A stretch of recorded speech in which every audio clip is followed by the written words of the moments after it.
Les Saintes Écritures sont la parole par laquelle Dieu continue à nous parler personnellement. C'est ça qui est vraiment miraculeux, c'est qu'une même parole qui existe depuis plus de 2000 ans continue à être vivante pour chacun, personnellement. En tant que parole qui a été prononcée il y a 2000 ans, elle est passée. Mais grâce à l'Esprit Saint, parce que c'est la parole de Dieu qui, lui, ne passe pas, elle est toujours actuelle. Mais je vais plutôt m'attacher à quelques points qui, à mon avis, doivent intéresser votre sanctification et qui posent problème aujourd'hui. Donc j'en ai choisi quelques-uns qui sont présents dans ces épîtres, comme le statut de l'esclave, la soumission de la femme, le mariage des prêtres, et pour commencer, le devoir de combattre les hérésies. Alors en ces 3 lettres, Paul charge ses disciples Timothée et Tite d'administrer les églises qu'il a fondées, d'y établir donc la hiérarchie dont on a parlé, qui se décline selon l'épiscopat, le presbytérat, le diaconat. Et il parle aussi beaucoup de leur devoir d'enseigner une doctrine solide, faite de préceptes moraux et pratiques concernant la prière, les bonnes œuvres et les relations familiales. Les vertus morales tiennent une grande place dans les épîtres pastorales. Les chrétiens étaient invités à mener une vie de piété, vertu qui est adoration de Dieu et accomplissement de sa volonté tout ensemble. En sorte que tous les devoirs d'un chrétien sont résumés dans ce verset que saint Paul dit à Timothée, « Exerce-toi à la piété ». Comme si la piété, donc, résumait tout l'ensemble des vertus et des devoirs d'un chrétien. Cet exercice qui demande un effort permet de comparer le chrétien à un athlète, à un soldat ou à un paysan, à quelqu'un qui travaille dur, car la religion chrétienne ne doit pas rester dans le vague, mais s'incarner dans le concret. Comme l'enseigne saint Jean, celui qui dit « Aimer Dieu qu'il ne voit pas, mais n'aime pas son frère qu'il voit » est un menteur. Que chacun donc pratique le bien selon sa vocation propre, que le père de famille gouverne avec autorité sa maison, que l'épouse aime son époux, la mère ses enfants, et que les esclaves soient dociles et consciencieux. Car en tous ces combats doit se manifester l'efficacité de la grâce.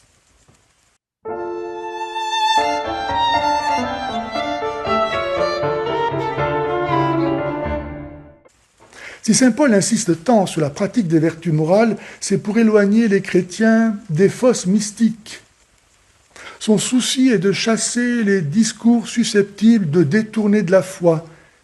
Et comme saint Jean, il interdit de pactiser avec les factieux.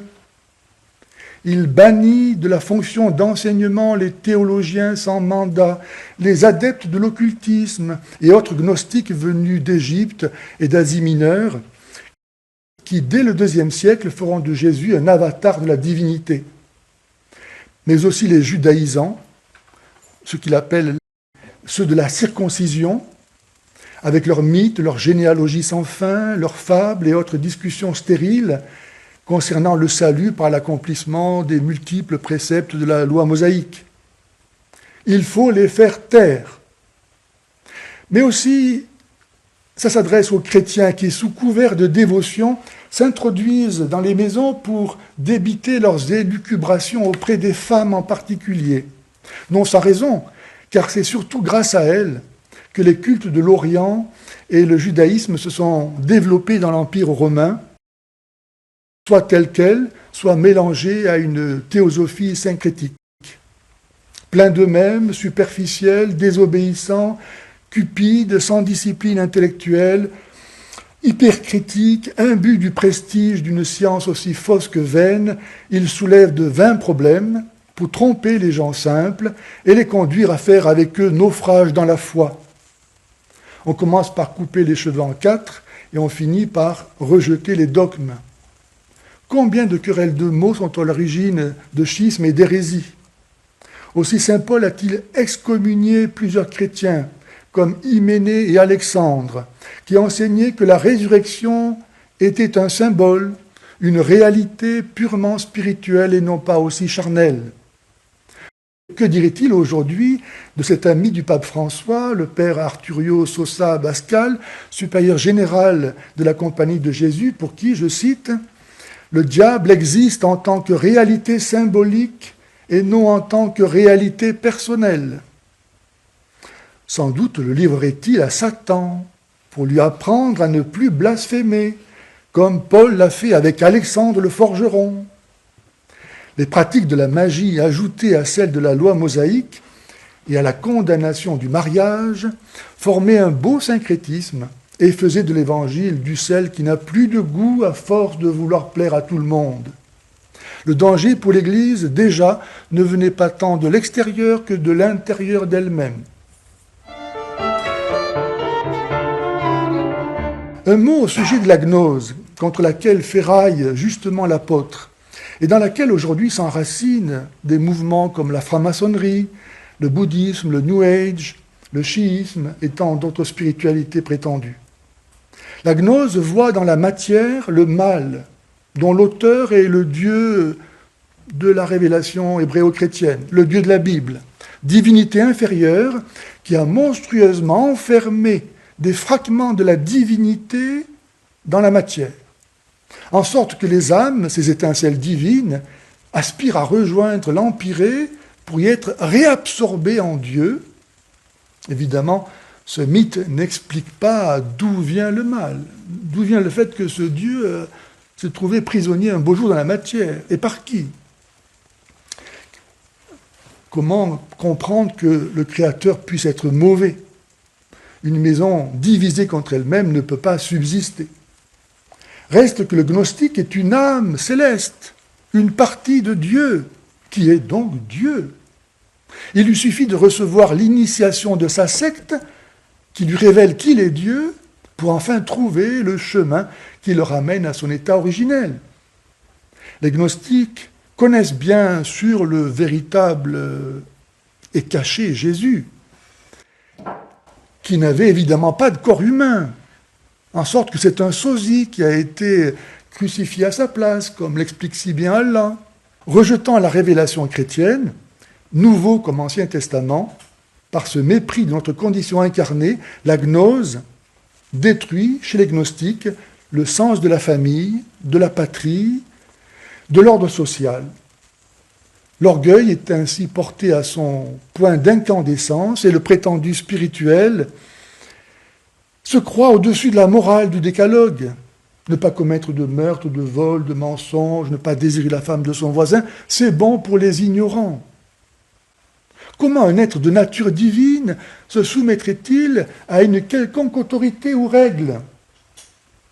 Et l'ignorance de Dieu le conduit à s'ignorer lui-même, à prendre en horreur la création et donc à s'exclure lui-même de la création. On a vu ça avec les cathares qui prêchaient le suicide comme étant l'accomplissement parfait de la religion. Pour lui, l'existence physique de l'humanité est essentiellement mauvaise. Il condamne donc la procréation, le mariage, la propriété, ainsi que l'ensemble des règles régissant la vie en société. Du fait de son rejet des règles sociales et juridiques, la gnose est profondément subversive. Elle détruit la dignité humaine en méprisant le corps humain, qu'elle traite alors comme un fardeau, une prison dont il faut s'extraire, un instrument de rapport ou de plaisir. La revieillissance de la gnose est aujourd'hui au fondement des législations en faveur de la PMA, de la GPA, de l'avortement, de l'expérimentation sur les embryons humains, de leur commerce, de la transition de genre, etc. Dans l'Église, elle a suscité une théologie du corps qui occulte la procréation comme fin première du mariage et a développé le mépris de la vertu de chasteté, au point que le pourcentage des catholiques ignorant la régulation naturelle des naissances pour pratiquer la contraception ne se démarque pas de celui des non-catholiques. Or, l'usage de la contraception étant un péché mortel, il interdit de communier. Combien de sacrilèges chaque dimanche ? En effet, l'amour conjugal, pour être participant de l'amour du Christ et de l'Église, ne peut être que don total de soi, ouvert à la vie. Donner la vie est une vocation magnifique qui rend réellement heureux et de peu inférieur à Dieu. L'homme ne s'accomplit que dans le don de soi. Certes, cela suppose le sacrifice. C'est alors un chemin de libération pour atteindre la vraie joie. Et Jésus ne nous a pas enseigné d'autre chemin que celui-ci, celui de la croix. Ce chemin commence par le refus de faire du mal, quel qu'il soit, le refus de toute compromission, défendu par les commandements négatifs, et se poursuit dans l'accomplissement progressif de tout le bien dont on est capable.